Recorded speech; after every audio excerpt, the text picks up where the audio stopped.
So we're going to talk today about the 2020 updates to the public use microdata areas that the Census Bureau will publish sometime, I guess after we finish updating them, but as far as like when the data that comes out that's going to be associated with them, I think probably the first things we'll see will be American Community Survey information for 2021, which means it will be probably October of next year before we see something associated with this new geography. As far as what we're going to do today, we're going to go over to quick discussion of PUMAs, what they are and what the associated PUMs microdata sets are. We'll go through the delineation process for the new PUMA boundaries for 2020, and then we'll discuss the criteria that have to be followed when we're drafting these new boundaries. And then the third thing is actually go look at the alternatives that we've created. We've created a set of two, I would say, kind of competing alternatives, just to kind of generate some discussion and feedback. And then finally, we'll discuss how you can submit your comments to us to let us know if there's anything that you see that you like, that you don't like, or changes that you might suggest.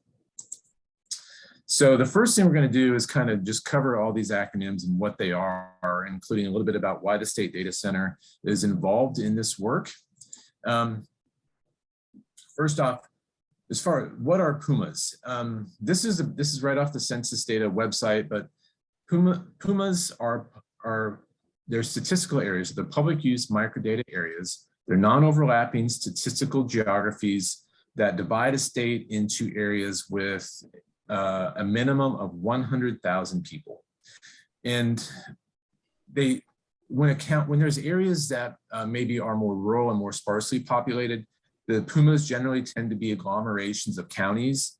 But when you get into counties where there is more than 200,000 people and up, typically PUMAs tend to be nested geography inside a county that's built off of census tracts.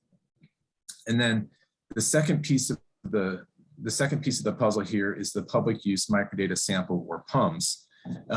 And there is data that is released for each of the PUMAs in a couple of different public use microdata sample data sets.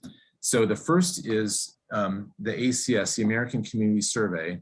There, on an annual basis, there's a 1% sample PUMs data that's released from the ACS. And then they'll also take each of those 1-year samples and build them into, it's the same sample, but they take each of those 1-year samples and build them into a 5-year ACS sample as well. So just a larger data set of responses.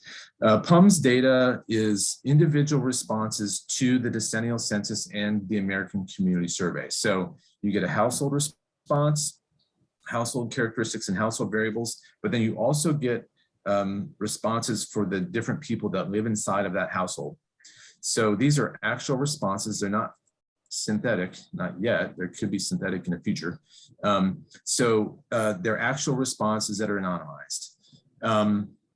The decennial PUMs data is a larger sample. It's a 10% sample. I don't know when it's going to come out. I would think it's probably sometime in 2023, maybe 2024. So it's still a little bit down the road yet. Again, we don't even have all of the other census data products yet at this point. All the DHC and detailed DHC and the demographic profiles, none of that stuff is out. And there's not even an official delivery date set for those products. So the next thing I have is just a quick example of what PUMs data looks like and how it's different from the information that you can get through data.census.gov or downloading ACS tables. So PUMs data is useful when the information that's provided from the ACS and like data.census.gov isn't meeting your needs, or when you need to maybe create some sort of a custom cross tabulation, or maybe you want to change the bins that are set up on like income levels or age breakdowns or whatever it is. It's a way to create your own kind of custom tabulation.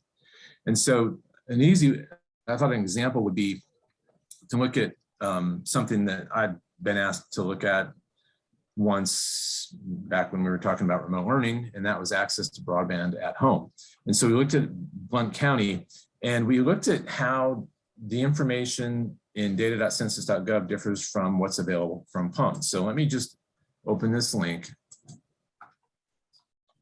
Hopefully y'all can see that. If you can't, chat it up. There's a variable inside the ACS where there's a question inside the ACS where they ask about the type of internet subscription, whether or not you have a computer. And so what we were looking at is, how many people might not have a computer and be able to access the internet that were students.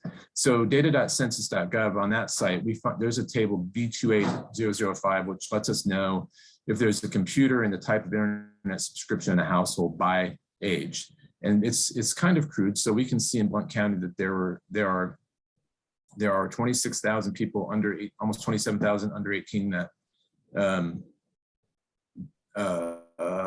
total, and then there are 422 that don't have a computer. There are 2,657 of them that don't have an internet subscription. So how would that differ from what you can see inside PUMA? So we're going to hit this link right here. So this is going to open the Census Bureau's microdata access tool. This is just an example of how we can build a custom tabulation. So I built a crosstab here where I'm showing high-speed internet, and I'm showing the household presence and age of children in the household for Blount County. So if I scroll down there, I can see that this is households now. There are 4 households with children. There are 835, so almost maybe 1,250 households where there are children there are 1,250 households that have children of school age with no high-speed internet access. So that might be a consideration as you're weighing the number of households overall, 14,000 with children. So you can say, well, we might have a little 7-8% that don't have access to internet from home. So now this is customizable. So let's just say in data.census.gov, we could see that there was some information about age, but let's replace the variable that we're looking at. This one I'm looking for presence of vehicles. So we're going to put that on there. And now I'm going to, wait, did I? Nope.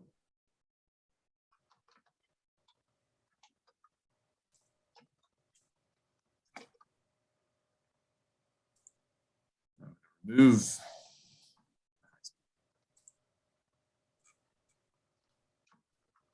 Oh, I did that wrong. Hold on. That's not what I planned to do.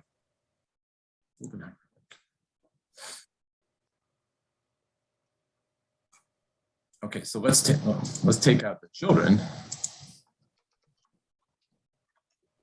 put in the presence of vehicles,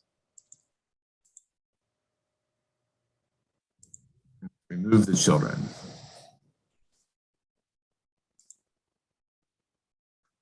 So now we're looking at information about the availability of broadband in homes that don't have vehicles. So in this top row here, we're looking at there are 483 households where there is no vehicle and there is also no high-speed internet available within the home. So they might just have access to a cell phone or something like that. And I think we could actually probably even probe that if we wanted to as well. But that's this information about the combination of broadband and vehicle availability is not inside the data.census.gov tables, but you can still query that information through microdata. And so that's why microdata can be very beneficial. It can be tailored to your particular study. So why is the state data center involved? Well, the state data center is kind of specified by the Census Bureau that the state data centers work on this PUMA project after each decennial census. And there's a couple of particular reasons. The first is that they only want to have one submission for the PUMAs for each state. And so state data centers are kind of an in-place organization that can help coordinate that submission to them every 10 years. And the second is that we have both some expertise in this area, but also are kind of serve as a communication hub across the state for information about census data. So that is why we're involved. So we really are trying to facilitate this discussion, and that's why we're having this webinar today, is to make sure that we can get some feedback from you and see how this will work for you. All right, so this next few minutes, we'll talk a little bit about the delineation process and how these are created. These are the 2010 PUMAs. There are 49 of them in the state. They have to be updated. So following each census, we have to revisit them and we have to redo them. And in some cases, not because the county boundaries change, but there are changes to census tracts, particularly inside Shelby County, that we have to address. So we've got to do something. We can't just kind of keep using the same ones. So here's the information. If you've ever done redistricting, some of you are probably still processing. Maybe hopefully through that process, you might still be involved with it in some manner, but it's kind of like redistricting from the standpoint that there are a set of criteria that you have to follow, and that constrains the number of solutions that you can come up with, and you just kind of have to work within that framework to find the best available alternative. So there are several criteria that are required. The first is that we can't cross any state boundaries. They have to be inside the state of Tennessee. There's a hard and fast rule, of which there will be no exceptions allowed, apparently, that every PUMA has to have at least 100,000 people. And the second part of that, though, is that you have to be able to maintain that level of population throughout the decade. So if you're in an area where there's declining population, it's worth building in a little bit of a buffer to help maintain 100,000 people throughout the decade. And we've had to do that out in the western part of the state. There must be constructed entirely of counties and census tracts. And if you do have a PUMA that includes just a portion of a county, at least 10,000 people have to be in the portion, have to be in each portion of that PUMA. So you can't have fewer than 10,000 if a PUMA crosses a county line. Jump in anytime if anyone's got any questions, by the way. There's other guidance from the Census Bureau that PUMAs, when you get to more than 200,000 people, you should try to split the PUMA to create 2 PUMAs. And that is so better, more granularity, makes more data, creates more usability for, it creates just a better chance to be able to explore how population and all these household information varies across areas. PUMAs have to be contiguous. Then there's a couple of other kind of census geographies that you have to work in as well. Where possible, you should try to include entire metropolitan statistical areas in PUMAs or micropolitan statistical areas. You don't want to have areas where PUMAs that have maybe parts of a metro area, parts of a micro area.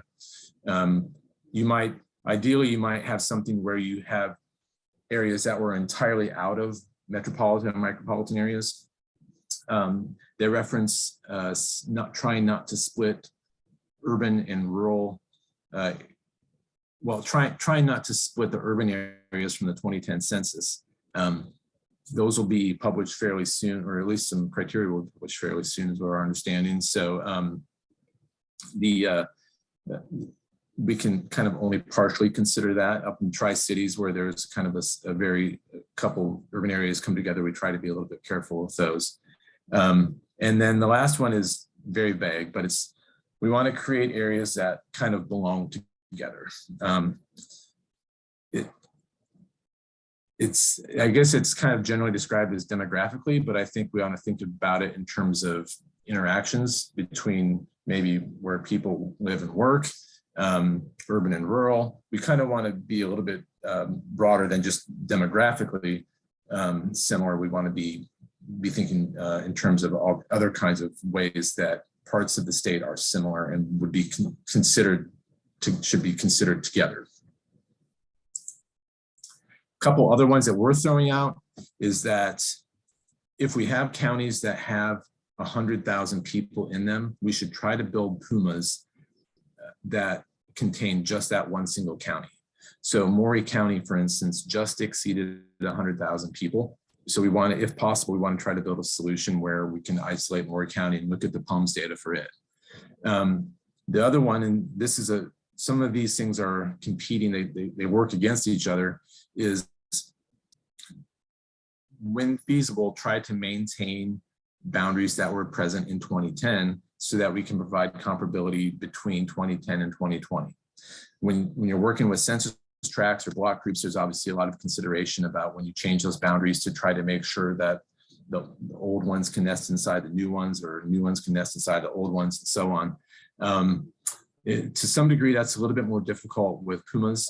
And it's, so one of the bits of feedback we're very interested in getting is, if you're a PUMS user, how important is that? Okay, so here's our alternatives. Again, they are a set of competing and mutually exclusive alternatives. It's kind of like when you do a redistricting solution, sometimes when you do something in one proposal, you can't do it in another. And the PUMAs are very similar from that standpoint. We drafted these to get feedback. So we didn't want to just go out with a blank slate and say, hey, give us feedback on what the PUMAs should look like. We really wanted to have potentially something to get feedback from you all to see what data users would like to see in this next set of PUMAs, and if there are some particular concerns that you have. And then finally, we'll kind of, based on what we hear, we'll develop a final alternative that's based on some of the feedback that we get. So it may be a combination of the two in some regard. It may be that people are saying like, oh, you really need to do this, or don't even consider that. So that's really what we're trying to get from you today. Any questions, just throw them in the chat, let me know, or unmute if you feel like you've got any questions. Okay.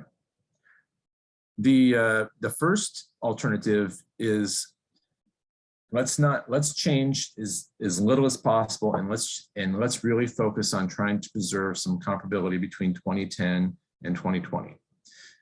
So in this proposal, we have to do a few things inside Shelby County because of some areas falling below the 100,000 person minimum, and expanding those because they have we're expected to continue to probably along that same trend. There was some census tract changes that affected some PUMA boundaries there as well, so we had to redraw them. The second change is to look at a couple of counties that exceeded 200,000 people and split them using that second set of census criteria, which is this suggestions that are kind of like in the category of should. You should do this, and that is look at this Montgomery and Stewart County one, which had grown in excess of 200,000 people combined. In fact, Montgomery County is in excess of 200,000 people, and then Williamson County is like 230,000, 240,000 people now. So it has an opportunity to be split. I should say these are showing up. These are all on our website, so you can go on and look at the interactive maps there. I'm going to open this.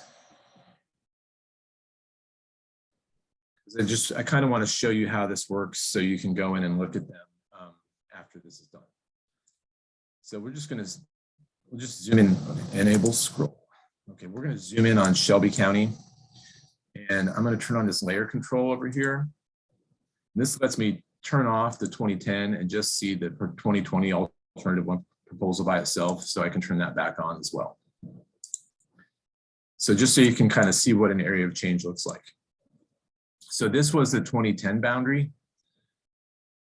down through here. This area had fallen to like 97,000 people, so we had to expand it, add some additional area. Same with this one. Its population now is 107,000. That's its name.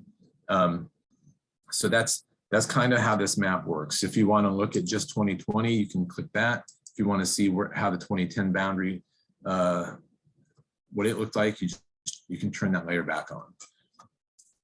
This is an example of another area where there was just a census tract boundary change that we have to incorporate. So we extended it along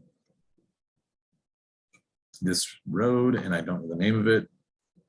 Maybe it's the interstate. We did get one thing is couple people in some of the different metropolitan areas have given us some feedback on how to construct these changes.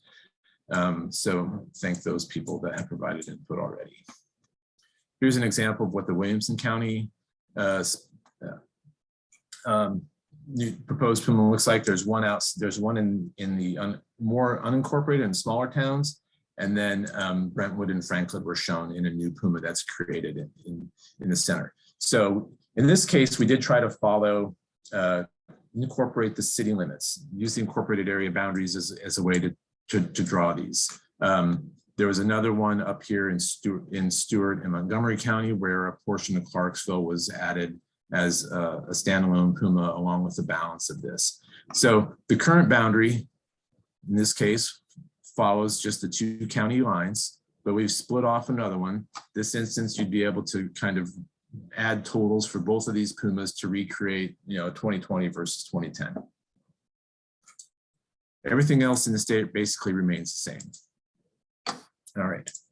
The second alternative looks at how other Census Bureau guidance, not just the musts and the shoulds, but also kind of ours as well, how those could be used to create something that really goes through and looks pretty hard at things like adding more data, maximizing data availability by dividing up, creating new PUMAs inside counties with higher populations, looking more closely at the core-based statistical areas to try to make sure that we can get tabulations for whole metro areas without other micros coming in, or just areas outside of it. So let's step through this criteria real quick. We did the same sort of things with Shelby County where we have to address those. We looked at splitting counties that had grown in excess of 200,000 people. The solution for Williamson County is the same, but in this county, in this alternative, we're also approaching this a little bit differently. So I'll show you on the map. Montgomery County, we took that criteria that said, let's try to get counties that have in excess of 200,000 people to have additional splits, and let's try to preserve whole counties so we can see what counties look like. Montgomery County is divided into 2 PUMAs, and Stewart County, although it's inside of this same metropolitan area, gets split off into a larger surrounding area. We looked at all of the counties that have populations in excess of 300,000 people and to see if we could create additional PUMAs within them. So in Nashville, Davidson County, Knox County, and in Rutherford County, we added 1 PUMA in each of those. So Knox County currently has 3. In this alternative, we added a 4th one. Rutherford County currently has 2. In this alternative, we added a 3rd. We were able to create a standalone PUMA for Maury County, which has just in excess of 100,000 people. And then we really did our best to try to go through and look at the core-based statistical areas, the metropolitans and micropolitan statistical areas, to ensure that we weren't splitting them off. And here's what this one looks like. Again, this information is available on the SDC website, and I will show you where that's located in just a second.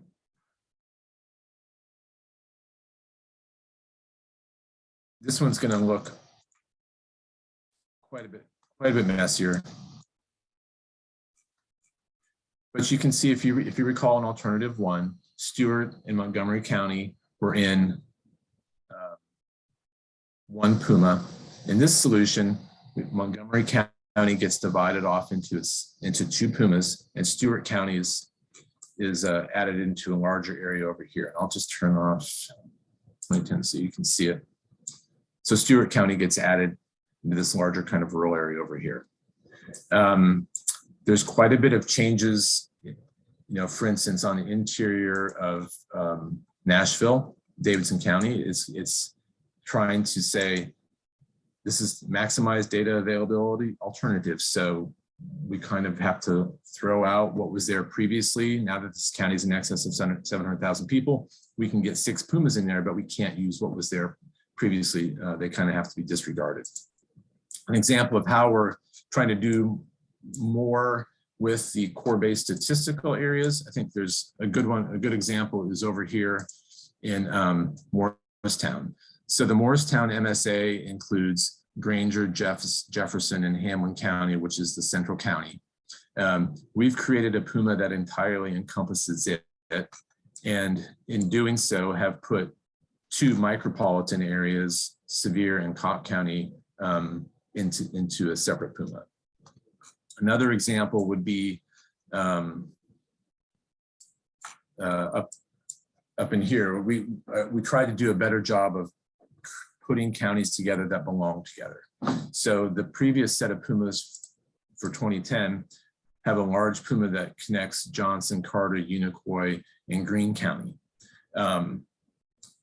We've tried to reconfigure that, thinking that Greene County and Johnson County are pretty distant from each other. We tried to reconfigure that by using a portion of Washington County just outside of Johnson City, thinking that these are probably, the interaction is probably higher in these areas, and we're able to put Greene and Hawkins counties together in another PUMA. So there's trade-offs in all these solutions. Everything has to add up to 100,000 people. And there's a number of times when we're just below that, and we're kind of getting some suboptimal alternatives because we have to meet that threshold. So it's kind of like redistricting from the standpoint that you don't always get exactly what you want from these solutions. So we want to give you just a couple of ways to compare these, to look at them and think about what a final solution might look like. So we created a set of metrics that looks at things like the total number of PUMAs, how they compare to 2010, and how is the level of preservation. Did we split these CBSAs? Do we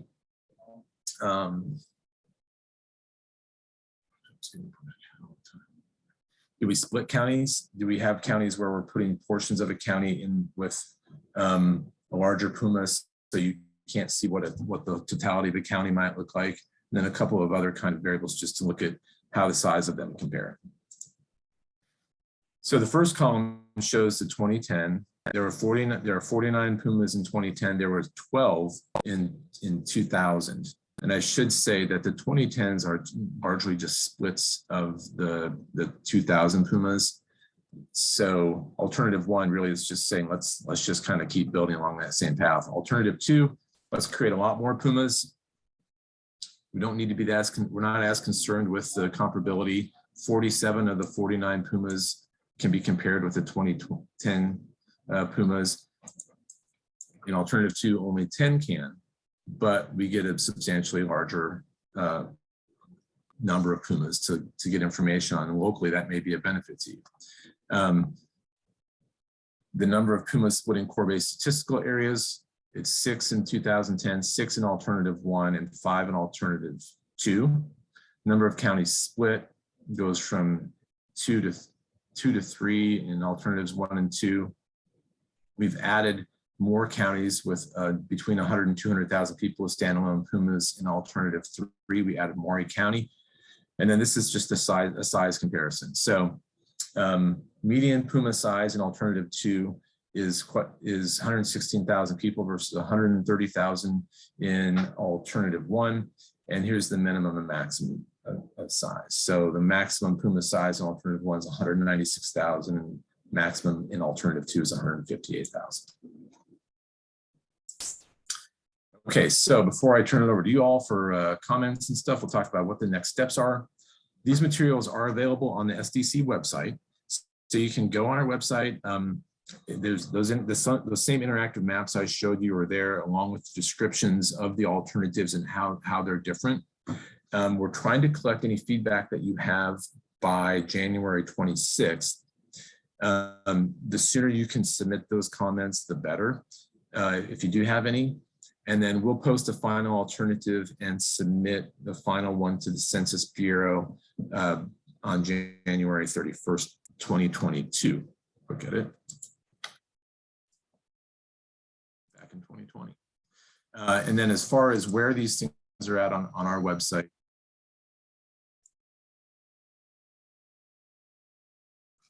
well, I linked straight in, but maybe I should show you. We have a news article that will get you there. Short description overview. You can just hit view the draft alternatives, and that will take you to the page We have listed all of the criteria that I went through, the draft proposals, the interactive maps that I was showing you with the layer controls, a summary of those alternatives, and a little bit longer description of those alternatives. The evaluation metrics that we discussed are provided there as well. If you have comments, you can submit them directly to me, tkuhn@utk.edu. If there's anything you just want to discuss, call and talk over these things, feel free to give me a call. If anyone wants to ask questions or share any feedback that you have now in a forum, we have plenty of time to have a discussion about that. So we can open up the forum, let you all handle that, or let you all submit any information that you'd like to do so now. This is Nick in Nashville. Hey, Nick. So I've been taking a look at this with my boss, Greg Claxton, and our initial inclination, I think, is to prefer alternate 2 because we haven't used PUMAs extensively in the past. We would prefer the greater granularity that comes with the additional PUMA in Davidson County. So that's kind of our initial take. But Greg actually pushed it further and said, could we submit our own sort of delineation? We've just been through the redistricting process, so we've got plenty of experience of it. Greg would very much like to try and match these to our planning areas. Those are kind of sub-geographies within the county that the department uses for planning purposes. We don't know, we haven't really looked to see if we can get those to match the criteria that are necessary, but we thought at least we'd take a shot at it and submit it to you and see if you would take a look at that. What are your thoughts? I have two reactions to that. First, is great idea. What I would maybe talk to you about doing is, Nick, have you used GUPS inside QGIS? I don't know. I don't know offhand. Sorry. It's really easy to use, but it's the tool that the Census Bureau provided that is used for drafting these things.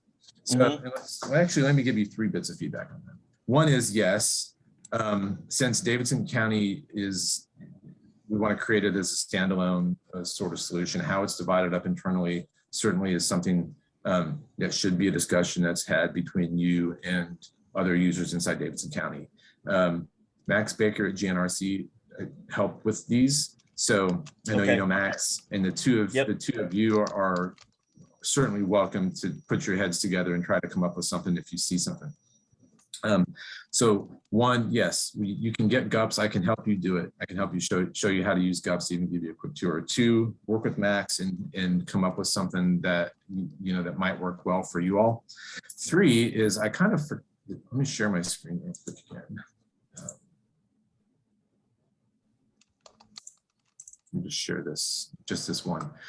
So it's interesting that you bring up the idea of using planning areas because, sorry, I'm going to do the Knox County. This is the very discussion that we had, or that I had kind of proposed inside Knox County. So Knox County has a set of, they're called planning sectors. They're built on census tracts. They're maintained over time. So, they're very stable, they don't change. And so these are combinations of sets of planning sectors inside Knox County, and there are 12. So if, is that kind of similar to your planning areas? Yeah, I think we have more of them. I think we have 12 or 13 total. Obviously, we wouldn't be able to divide the county into 13 PUMs, but we could aggregate a few of our planning areas together and then make those PUMs. One of the issues we're going to run into is I believe ours are also based on census tracts or block groups, but they're based on older versions of those, so they may have changed with the more recent geographies. So that's definitely something we would want to take a look at before going further. Yeah, I think that's an potentially a good discussion to have with you and GNRC folks, and we'll help with that however we can. Sure. I think my boss is just looking for, is this feasible? Is this something that we could at least take a shot at if we've got the time, and you know, see if it's something we want to look at. So I'll take it to him and see what he has to say, and if so, we'll let you know, and we'll loop in Max as well. Yeah, that sounds good. And if you do want to, just as a follow-up, I'll send you an email with the GUPS, where to download QGIS and the data that goes with it. Great, thanks.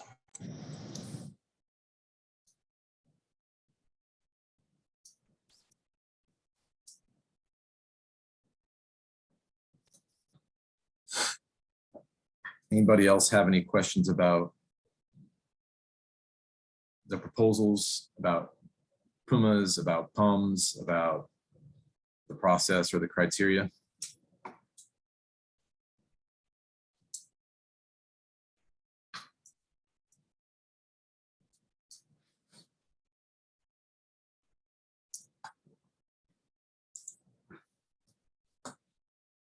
Daniel, yeah, Daniel says alternative 2.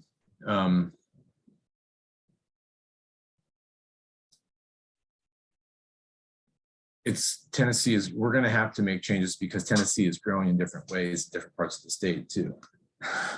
Western part of the state isn't growing as fast as the center part of the state.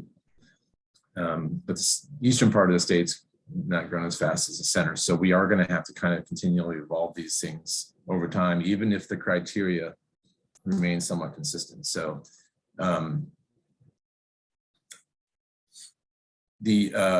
I've also gotten a little bit of feedback from up in the Tri-Cities from them that there was some alternative 2 was the more favored one from the standpoint that it did a better job of keeping like communities together.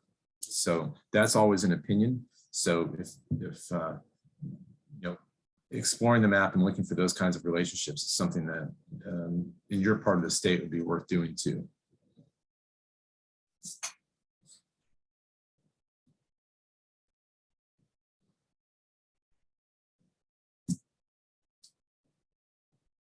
Let me ask this, is some of the hesitancy in providing feedback or sharing because people aren't using PUMAs now? People aren't using the PUMS data, and we need to spend more time talking about how to use PUMS.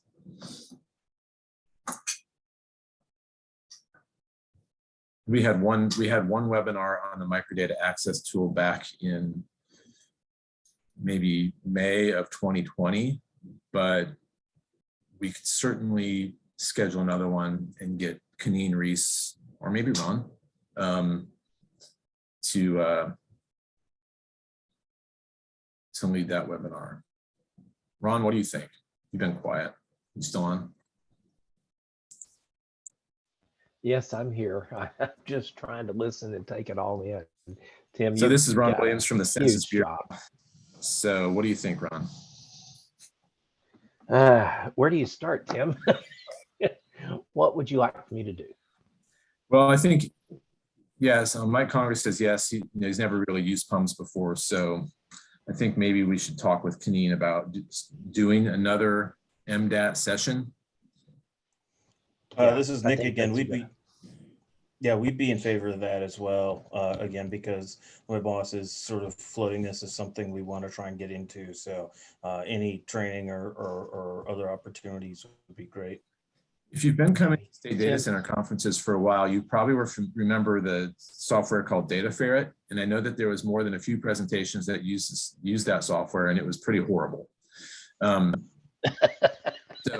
and it used the Java plugin, and it's not, MDAT's a totally different beast, and it is much, I mean, it's not user friendly, but it's much more user friendly than what Data Ferret was. And it's also got really great tools for accessing the data via the API and exporting and downloading data. So I think, you know, that it's still in beta, but it works really good. Tim, what I'll do is I do not have in front of me the schedule for the national webinars for this year coming from SEDSI. We are tied up right now in an extensive, probably 10-week long webinar series involving data.census.gov.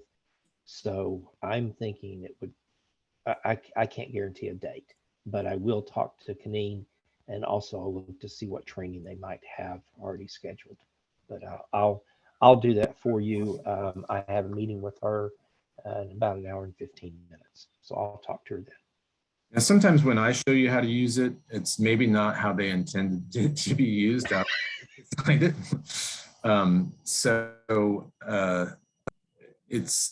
That's a one part of the presentation. The other part of the presentation that I would like to discuss, and although we often just like to pretend it's not there, is how you determine the margin of error when you're using PUMS data. There is, obviously you're looking at some pretty small numbers in these cases. Data.census.gov publishes those things. And there is a way to use these things called variate replicate estimates to generate a margin of error from PUMS data. So you just need to find out if that's something we could learn about as well. So, all right, we'll talk with Kuhn about MDAT and BRE will go to school. All right, Nick's laughing at my jokes. Another vote for another 2 votes for an MDAT session. Anything else?